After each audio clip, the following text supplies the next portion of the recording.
Ok, ok, buonasera a tutti, buonasera, benvenuti.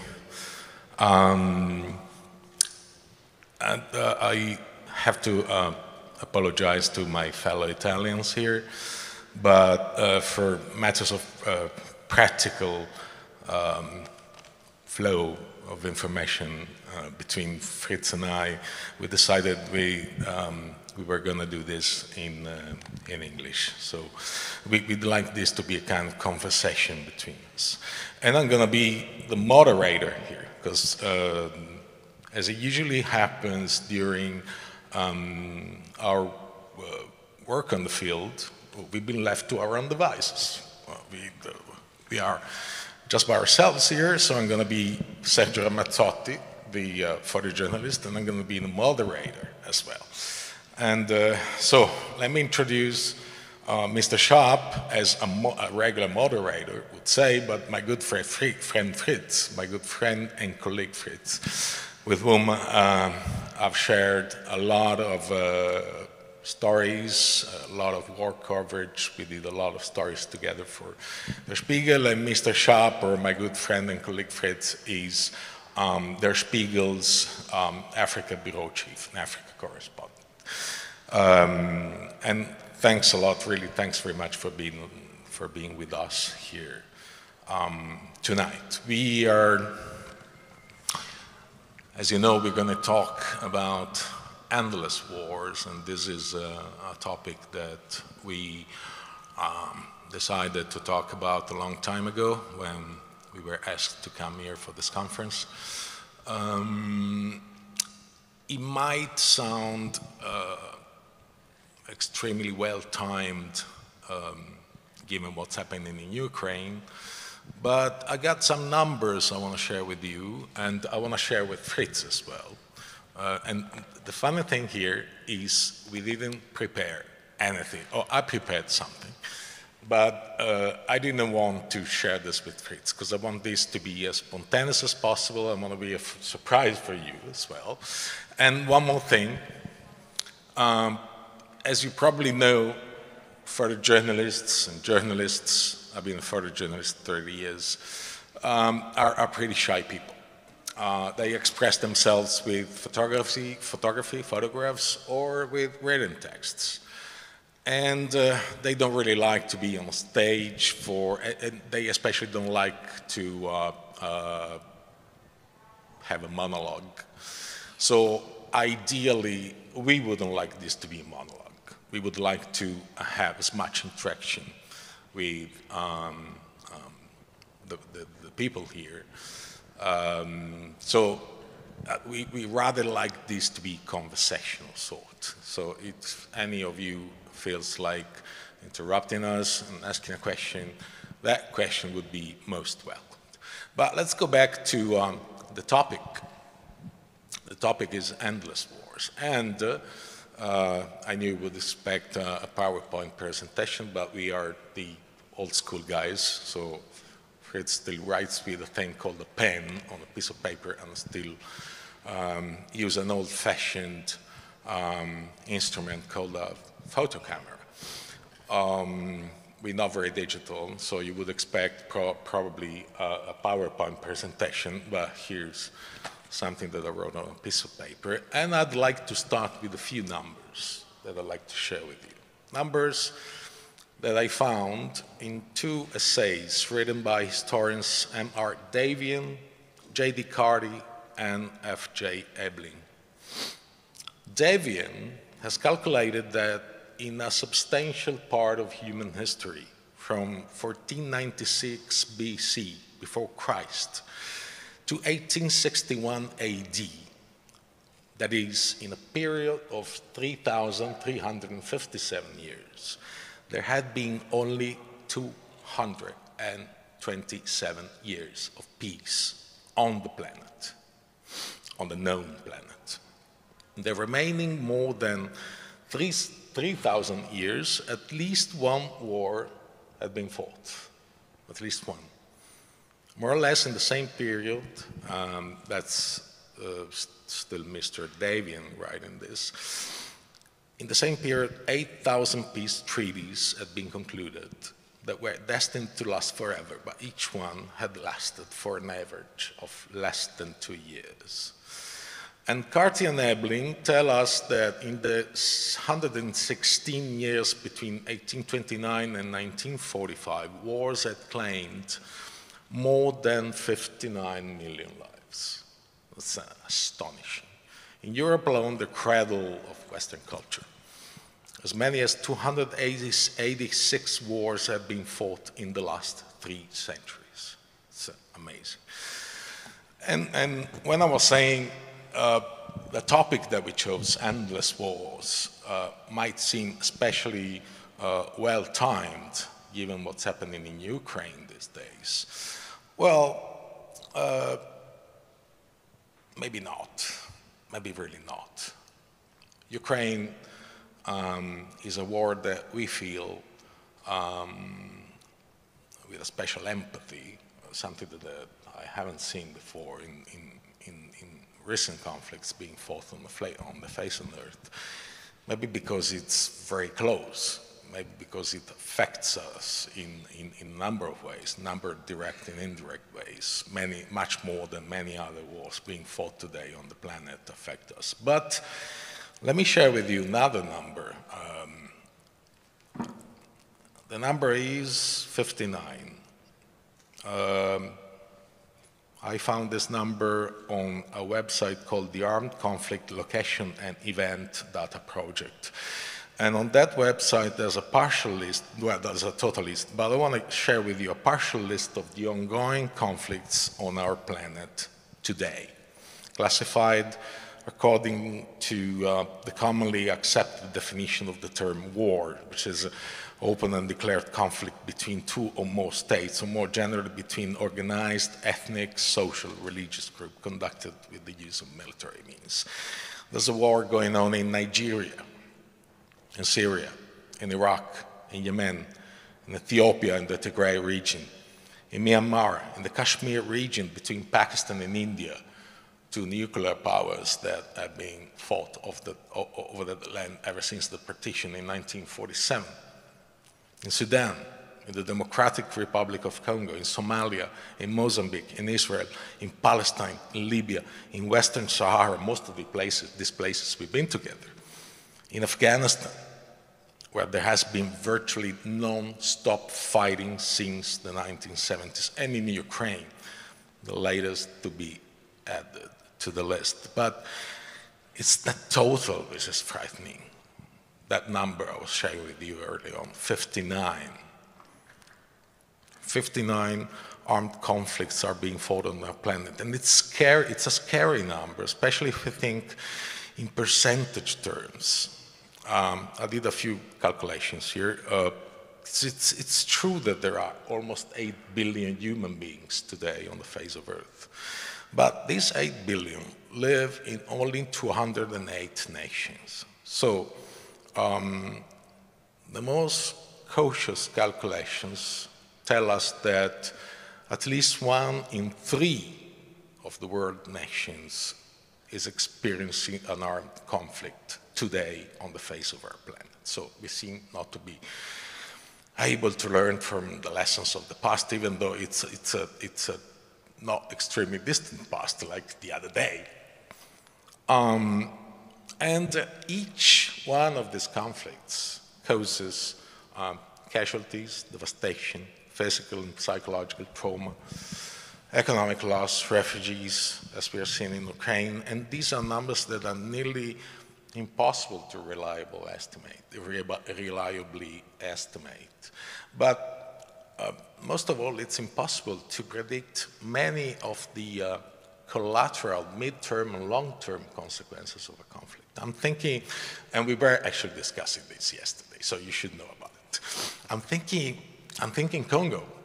When we were in Congo, you remember, 2019, Fritz and I were there on behalf of the Spiegel to cover the second largest Ebola epidemic in the history of the virus. That was being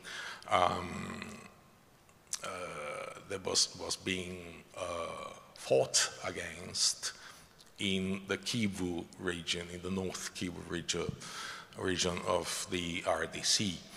And we horribly realized how the instability caused by the however low intensity conflict there, that instability turned out to be actually the virus' most effective ally and the most effective enemy of those who were trying to contain that epidemic. You remember that? Yeah, I mean, it was crazy. That, I mean, and if you call it a low-intensity war, it was over 100 militias fighting each other, so it's a little tricky to call it low-intensity, I guess. But yeah, it was interesting to see that politicians riled up for their own gains, people behind whatever cause, and basically created an atmosphere where people got so angry at the NGOs, at the people helping them, that the virus could spread for years. And I mean, there was a vaccine, as you remember. It was not that they couldn't get it under control. It was the riled up people by selfish politicians that prevented basically the epidemic to be ended quickly. Yeah, and I remember what happened. We were there for like 15 days. Oh, wow. Quite a bit, yeah, something like that. Yeah, and probably during the first week, the only two Ebola treatment centers that had been set up by Médecins Sans Frontières, by Doctors Without Borders, got attacked by militias. In the course of 5 days it was. In the course of 5 days. I think it was 5 days difference between they burned the first one and then they attacked the second one. So what happened after the 6 days, Médecins Sans Frontières decided to evacuate all their the white personnel. The white personnel. So, and I remember covering, that was by myself, another major Ebola epidemic, the one that took place in Western Africa between 2014 and 2015. And there was he was classified afterwards as the most serious Ebola epidemic since the virus was isolated in the 1970s. And even though the numbers were much higher, even though a vaccine had not been synthesized yet, it was, since those were peaceful countries, basically, Liberia and the neighboring countries, it was much easier to contain such an epidemic, which ended up, causing 11,000 victims, but the medical and paramedical personnel were free to move, and they could react and act in order to contain it. It was much worse in the Democratic Republic of Congo. But let's go back to the general topic of wars. One question that, well, probably the question that we've been asking ourselves so many times when we covered conflicts together, and which most war reporters, I guess, they keep on asking themselves, is only one. Why? Why? Why, as I was saying earlier on, humanity seems pathologically unable to learn from their own mistakes. And for some time, this is a surprise to you, I apologize in advance, but for some time I thought to find a possible answer in this sentence of Adolf Hitler, contained in his autobiography, Mein Leben. Did I pronounce it correctly? Mein Leben. I didn't read it though. Okay. I don't think it's legally not that I'm a big viable. fan of Hitler, but for some reason it is enlightening. Well, hear this. Hitler wrote, only in the struggle of two different worldviews is it useful to resort to the weapon of brutal force. stubborn and ruthless force, which will naturally decide the victory. So, sorry, I gotta follow a bit of a trace here, otherwise I tend to be extremely logoroic. We're never gonna end this by, it's already 6:25, by 7 o'clock, and I think we're gonna be chased out of the 7 o'clock. In other words, war is useful only to settle a disagreement between two different worldviews. That is, almost always. Almost always. I wouldn't say so, not anymore. I think that changed. If you look at a lot of the wars that are fought in Sahel, there's no ideology. Well, the core is not ideology, I would say. This is wars about land. It's access to fertile land. It's wars that are fought because climate change is taking care that fertile land is getting less and less, and population growth is taking care that there's more and more people that live off the same little shrinking amount of land. And I think the ideology in the Sahel, the jihadism, this is all a top layer of an underlying current that wars are being fought for land more and more, and that's something we're going to see in the future. Those are going to be the forever wars in the future, I'd say, over land. Yeah, and I want to come to this. I want to come to these two factors, which probably will be crucial for the future of human beings and for the future of wars all over the planet, of the population factor and the climate change factor. But before doing that, I'd like to share a little story with you, a story that came to my mind just the other day. I live in Milano, but I am originally from Marche, from 90 kilometers from here. And we still have a little country house in Marche that used to belong to my grandparents and to my great-grandparents before them, and God knows for how many generations that's been my house. And the nearest country house is a few hundred meters away, and that's my neighbor. And my neighbor is called Quinto. Now, I think you met him. No, we didn't meet him. I don't think I did. Not yet. But this is a nice story. Now, Quinto owns some land, and I do own some land, and our lands are separated by a pretty long border. Quinto is 85 years old. Quinto speaks a very tight dialect. I'm from Marche, but I can't speak the dialect. I have a hard time understanding him anyway. He's deeply Catholic and has been a farmer all his life. I'm 30 years younger. I don't understand his language. I'm afraid to say I'm an atheist.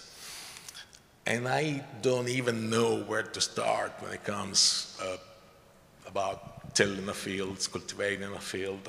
I don't have a clue. In other words, Quinto and I have very, very little in common.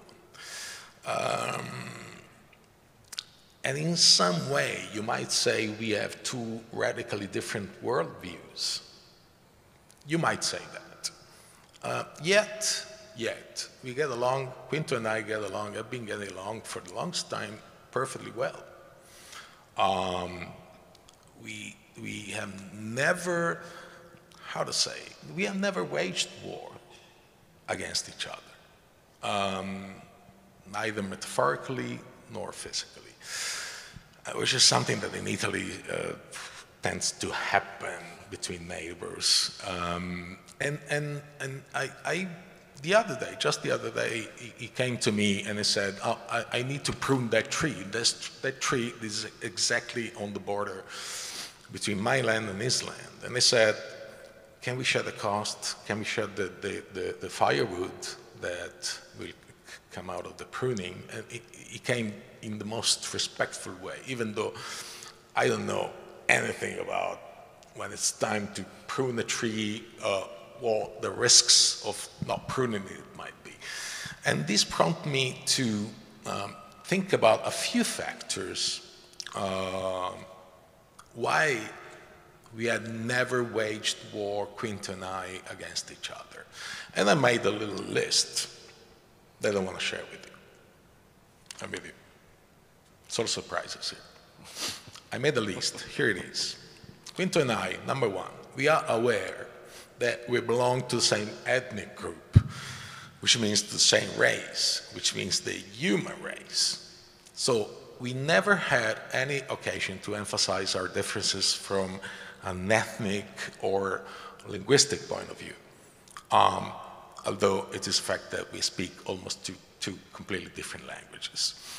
Number two, we never, ever insulted each other's religious beliefs. If you can call atheism a religious belief, I think you can. On the contrary, we've always treated each other's religious belief with deep respect, even though I'm pretty sure that Quinto considers me to be a sort of a son of Satan, but whatever. We have no expansionist aims.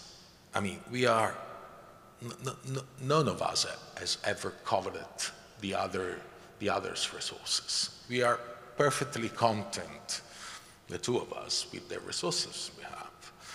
Or he never had the need to try and conquer the other's resources. Mind you, it's just a little list, innocent little list. We have never threatened or insulted each other, especially not in public, because in Marque's culture, this would be tantamount to losing face, and losing face in Marque leads to be basically ostracized by society. And our borders, the borders of those two pieces of land that belong to us, they have never been drawn in a recent or distant past by a victorious army. They haven't been drawn by a supranational organization. They haven't been drawn by the United Nations, for instance. No, they have been drawn by our ancestors throughout an infinitely long period of time. Probably one of my ancestors one day in the distant past bought land from Quinto's ancestor, and probably the other way around. But the point is, we recognize those borders as a consequence of a long-term relationship between our ancestors. And for us, those borders are kind of sacred. And then, one thing that might be fundamental. If the equivalent of our GDP falls by 0.2%, none of us considers that a catastrophe. And here's another one, perhaps just as fundamental. We have both seen war. Quinto is 85, so he went through at least the whole Second World War. And I've seen war, we've seen war with our eyes in so many places in the world. And another thing we were discussing, and I'd like to share this, I would say national pride. We don't have a national pride. Yeah, but I still, the crucial point you mentioned is need. None of you is facing any sort of existential threat. So there's no driving force to step over all those other unifying points, because if he would be close to starving, it would be a whole different kind of ballgame.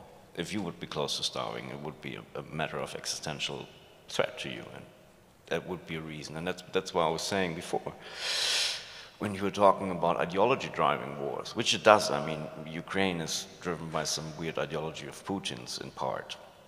It is different in Africa, where I think most wars, well, not most wars, but the mean ones in the Sahel are driven by existential threats. People are killing each other because they are facing starvation in the worst cases. Yeah, exactly. So I think, yeah. But this list was just a little experiment that I decided to do the other day. It's not a list of solutions, mind you, journalists are not there, and their task is not to provide solutions, it's just to document problems as thoroughly and as, how to say, intellectually honestly as they can. But it's a simple list of reasons why we had never fought a war, Quint and I. And I said simple. You might think it's even simplistic, and probably is simplistic. But then if you think about the solutions that mankind has devised for extremely complex problems, after they have been found out, discovered, and put in place, put in practice, if you look backwards, they always look simple, so simple. And we might say so simplistic that you wonder, why didn't we think about them early on? Just one example, we were discussing this morning, COVID-19. That was a major global problem, and the solution to it, if you look at it now, and then science itself, looking at it now, says it's an extremely simple solution, finding a way of synthesizing a vaccine based on messenger RNA, which is a thing that most scientists will go, why did we think about it earlier on? It's a simple solution that was found in a period of time, 7-8 months, absolutely fractional if you think of the 8 to 10 years that normally were necessary to develop any vaccine. So I'm giving you a list of whys we haven't fought a war. This is not probably a list of solutions, but it's an interesting inspiration, I think, something to meditate upon, because probably the most important point is we never suffered lack of resources. And here we come to the two factors for the future. Climate change and something that most people don't want to talk about loud, overpopulation. The overpopulation factor is... But it's a massive factor. I mean, as I told you the story, I was in Nigeria in February, and I was following that mediator who was mediating the conflict between herders and farmers in the Middle Belt. A conflict which is rarely talked about. It's happening all over the Sahel, and it's especially bloody in Nigeria. I think it has, in some years, it had 4,000, 5,000 dead. Just small incidents, farmers killing herders, revenge killings. There's a circle of violence in them. So we were following this mediator who kind of lost hope in the success of his mediation. It was a rather sad story. It was supposed to be a beautiful story, but it turned out to be a really sad story. And he said something very worrying that, let's say, Fritz, look at the country. It has 220 million inhabitants now, and it can't properly support them. In 2050, most predictions say it will have doubled. It will have almost double, 400 million. And he said, Fritz, the only thing that I see that could happen is civil war, because the country can't support this amount of people, not infrastructure-wise, not land-wise, not food-wise. And I mean, that's a global phenomenon. And of course, it will not have the same effects in Europe, where you have stable economies and you have infrastructure in place and you have safety nets. But it will be a massive cause of conflicts and wars in Africa. I mean, you can already see it, like all those conflicts in Chad, for example, it gets accelerated by climate change and overpopulation. Funnily, not only overpopulation of people, but also of cows in the Sahel. But that's not the topic here. Yeah, and in the long term, climate change, desertification, for instance, you were telling me today, there's a desertification going on in Germany. Parts of Eastern Europe. So it might be a crucial factor in Europe as well. I'm trying to picture an image like a civilian any civilian taking up a machine gun and go fight for a cause, any cause, national pride, a common enemy, or any cause. And I have a hard time picturing that. It's much easier to me to imagine a housewife, your average housewife, to take a machine gun and shoot somebody else over the last drop of water, if that drop of water was needed in order to give it to her son who was dying of thirst, right? So the climate change factor. But I'd like to go back to national pride for a sec, and I got another another interesting quote. This is by Adolf Hitler as well, which can be to some extent enlightening when it comes to dive a little bit deep into the psychology, the psychological dynamics of war on a collective level. And Hitler says, the people are accustomed to see in the ruthless attack against their adversaries the best proof of their right. The people, resent the renunciation of the destruction of the adversary as an uncertainty with respect to that right, if not as an index of their own wrongness. And before you think I'm a Hitler enthusiast, I got to counterbalance this sentence with another thing said by the Theodore Roosevelt, the 26th President of the United States. Roosevelt said, "No triumph of peace is more exhilarating than a triumph of war." So it is, at some point, it is also a matter of national pride. And it struck me a lot what you told me the other night. We were discussing about this, not about this conference. We were discussing about wars. This is what most of the times we meet to discuss about. And you were telling me the incredible job that Germany has done to rewrite if its notion, popular notion of national pride. I wouldn't call it, I think Adorno once called it the first post-national state, Germany, and that is something, if it would be true, which it of course isn't, it is to a certain degree, but of course not in total and not for everybody. But as a German growing up, it was kind of national pride was something which you wouldn't understand, because it wouldn't make any sense. And you saw with your own eyes every day, you could still see them, you see the scars of war in every German city, for all the right reasons. You could see what it does and what it had done, and that national pride rarely led to something really good. In the end, it leads to conflict if there's too much of it.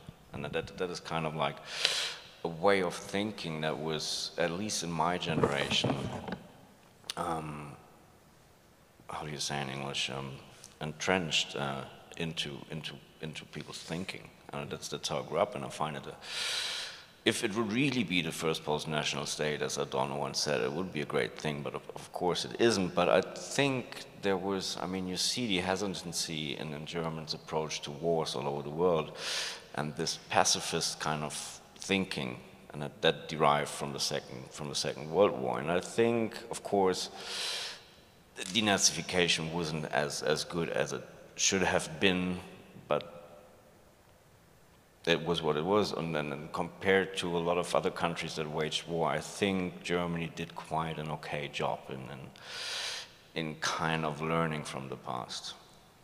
Yeah, and speaking about learning from the past, no, we said earlier on, mankind seems unable to learn from his past errors, even from the day before yesterday. Many times we wondered while we were covering a conflict, does it really make sense? If we are pathologically unable to learn from the ugly examples that our ancestors, our fathers, our grandfathers have given us, or even the bad examples coming from the most recent conflicts like Afghanistan, like Iraq, if we are unable to do that, what's the point? We ask ourselves these questions a million times. What's the point in documenting a conflict? Does it make any sense? I think it I will, don't know. I don't think we'll solve or we'll end any conflict, but I think it might be way worse if there wasn't people documenting the conflicts we document. If there would be no accountability, because people said, hey, it's not doing much difference anyways, and we would stop doing what we're doing. I would say conflicts would be worse than they are. Yeah. It might be very hopeful and positive thinking, but I try to think it is that way. Yeah, the real problem when documenting a conflict is probably even the fact that I'm probably more talking as a photographer and thinking about telling a visual story of a conflict like we did many times. You have to deal with a kind of contradiction because you need an image, you need a set of images which unfortunately have to be shocking. Otherwise, public opinion doesn't get shocked, it doesn't realize there's a conflict, doesn't realize the extent of damage and ongoing and potential done by that conflict. At the same time, when you're covering a war, you don't want to see that. No psychologically healthy human being would like to see suffering. And at the same time, you have to go look for that. And you have to go look for, I like your obsession, it's an obsession I share, for a protagonist. A protagonist might be, well whenever Fritz and I are supposed to document a conflict, the first thing we are looking for, or especially Fritz is looking for, is a protagonist. Now, the fact that you always look for a protagonist, somebody who embodies the war and becomes a paradigmatic figure, becomes an archetypal figure of that conflict. I think about another sentence, a famous sentence, and here we balance, because we have had Hitler, we have Roosevelt, and now we balance that with Stalin. So we have all the three blocks, the major blocks in which the world was divided, at least up to 50 years ago. And Stalin famously said that the death of one man is a tragedy, the death of a million is just a statistic. So, in some sense, I get a feeling as a photojournalist, and from the reactions that I can fathom when my photographs, my picture stories get published, I had the feeling that it's, for much of the public opinion, a war is just a statistic. And the farther away a conflict, the more it looks like statistic. The more, there's an old saying in journalism, then if you want to make, if a distant catastrophe, very distant catastrophe wants to make the news, it's got to be a huge number of victims. Well, I mean, yeah, I mean, if you look Ukraine, the coverage is huge because it's close. But you've covered Tigray, I covered Tigray, and there were some estimates coming out from a Belgium university. There's a group of researchers trying to keep up statistic on the famine, and they estimated that 200,000 people died of starvation in the conflict, and it's been going on for not even 1.5 years.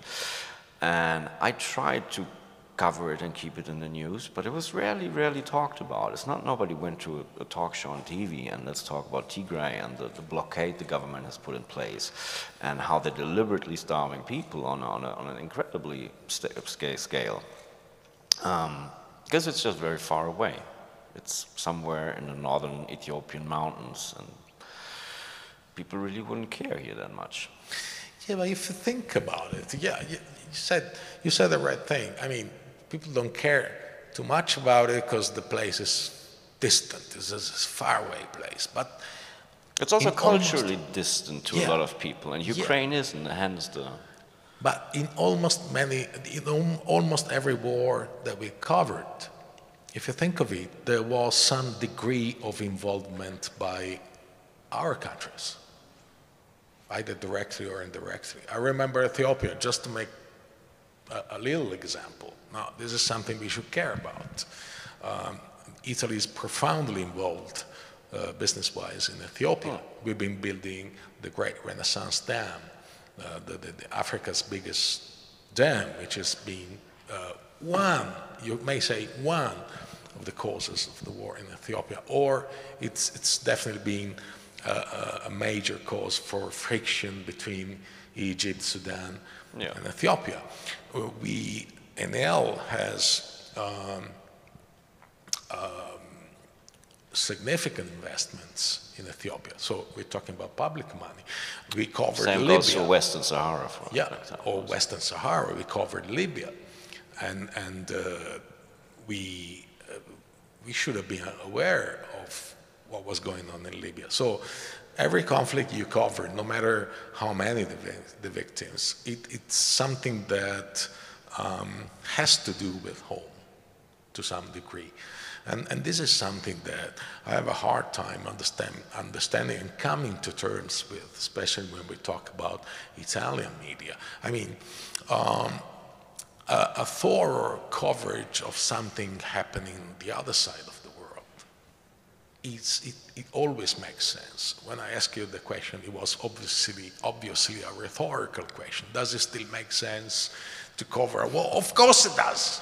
Of course it bloody does. It's a duty. We need to open our eyes, and no matter how far. And I kept on asking myself throughout the 2 years we've gone through of COVID-19 pandemic, if we had a better coverage from the very start of what was happening in Wuhan, maybe in February,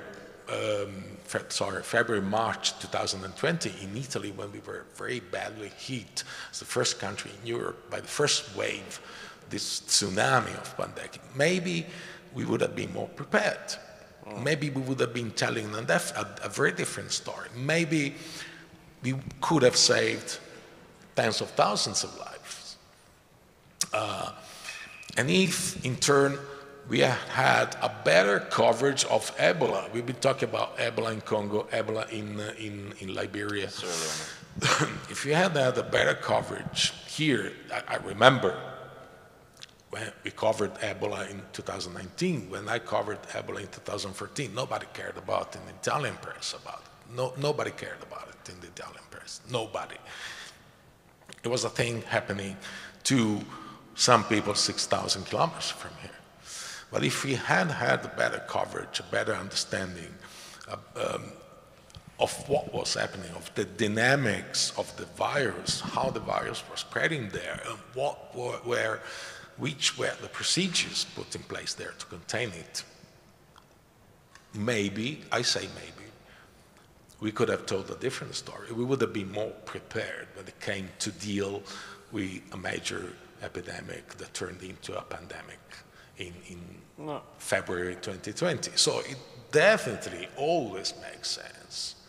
And it almost always there is a connection back home. When we're talking about conflicts, when we're talking about natural disasters, when we're talking about I mean, the connection back home, for example, I don't want to always go back to the Sahel, but I think there is a connection back home that is very important, that it might just well be a window into the future. The wars that are fought there over land, it might well happen in Europe in 30, 40 years. So, I mean, there is desertification, as you said, in Germany already. Parts of Spain might become desert, parts of Italy. And then you have mass migrations, and you might just as well have conflict. I mean, then that's where I can really picture an Italian or German housewife taking up arms to defend their kids. Yeah. I really very much would like to entertain some sort of conversation with the public here. I very much would like it. Is it possible? What do you think? No? It's not. It is. Wonderful.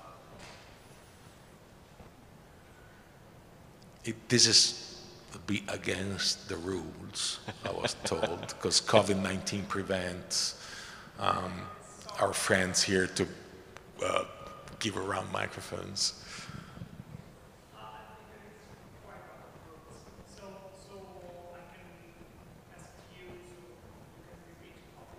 Okay?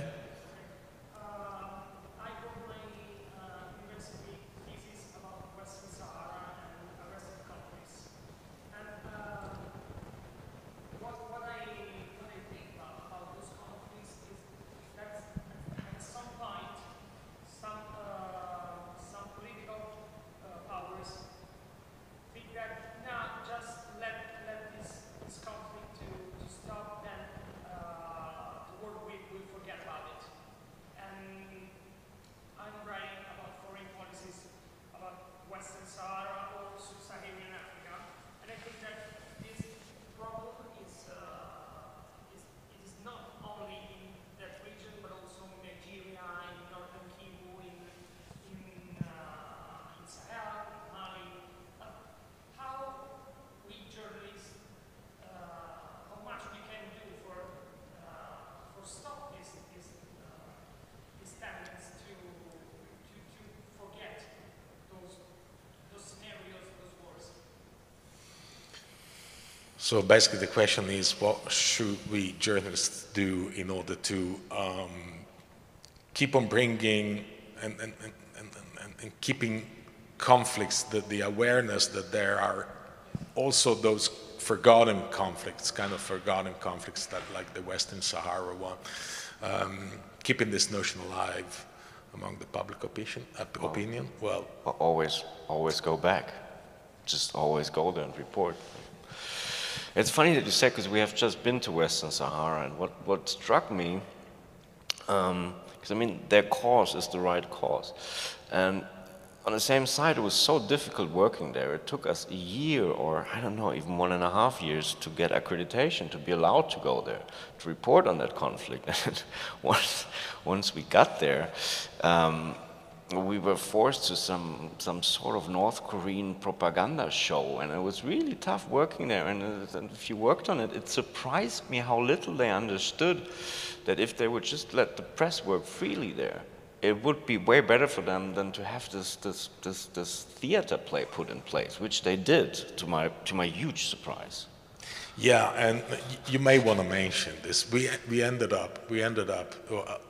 I'll leave this to you. We ended up in the hand of Coronel commanding a unit, and there was. Yeah, that was, I mean, it was kind of unresponsible. You covered wars, I did, so we kind of know, but there were like 50 journalists, a lot of them, I would say, unexperienced in war reporting. And then we were with this colonel, and we drove to the desert like 30 hours till we finally got to the front line. And then he was so eager that we see the war. He drove with us to the front line and had 3 Grad rockets, I think, fired at the Moroccan base 9 kilometers away, and then insisted on us waiting for the Moroccans to shoot mortars back. And it was just all so absurd. And it was really one of the most absurd researches I ever did in a war zone, because if you would be in Syria or in Libya and you would embed with people that were fighting the regime, for example, they would know how important the press is. And then Western, it's just an anecdote now, but Western Sahara really surprised me how little they understood how the press needs to work and cover their conflict in order for them to get the attention they need and they should have. Because I mean, as you said, Enel is working, is building a solar plant in the Moroccan part of the Western Sahara. Siemens, I think, is building wind turbines. And they all do that. And by doing that, they silently accept the status quo that Morocco established and playing into Morocco's hands. And then it's one of the big Western Sahara, if you ask me, one of the big Völkerrecht, how do you say in English? I actually don't know the English term by international law. It's Say that again. Völkerrecht. No, we don't have to go into that. But it is one of the last... How can we ever get along? I don't speak a single word of German. You don't speak a single word of Italian. How can we get along? I don't know. But yeah, I mean, that was just a side note on Western Sahara. Yeah, and yeah, it's just about to follow up on that question. It's just about continue publishing. And unfortunately enough, we have daily feedback. I the co-founder of a photojournalism agency. We've been syndicating photo reportage all over the world for the past 15 years, ever since we founded the agency. We have experience, we have daily feedback of a kind of lowered interest and throughout the public opinion about seeing conflict images, about seeing stories that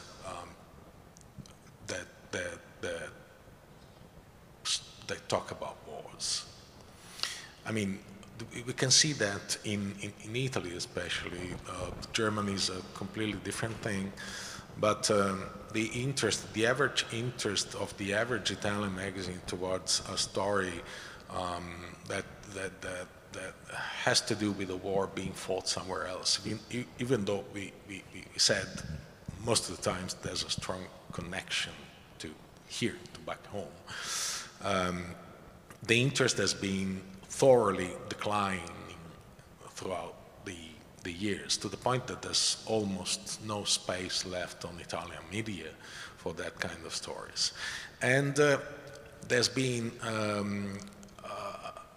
kind of addiction by the public opinion to that kind of pictures.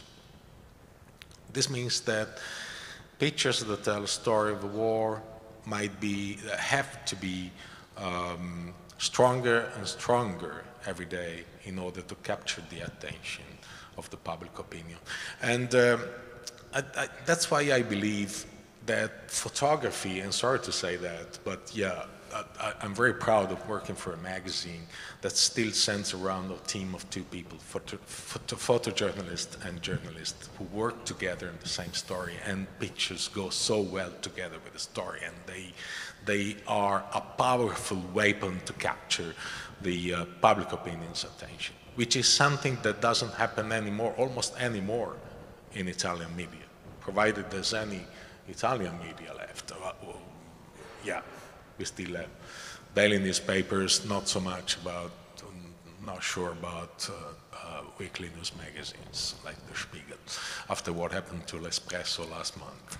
But I'm very proud of being part of a team of two people, covering, producing harmonious kind of storytelling that is double as effective.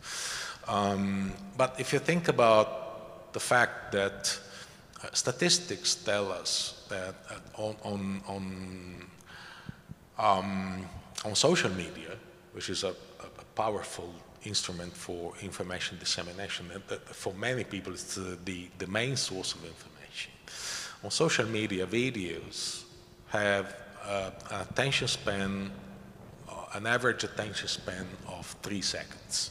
So much so that if you buy space on Facebook, you want to advertise on Facebook, Facebook tells you that that video sells you that single view of the video if the video has been watched for at least 3 seconds. And 85% of videos on social media are watched without audio. So what is 3 seconds of video watched without audio?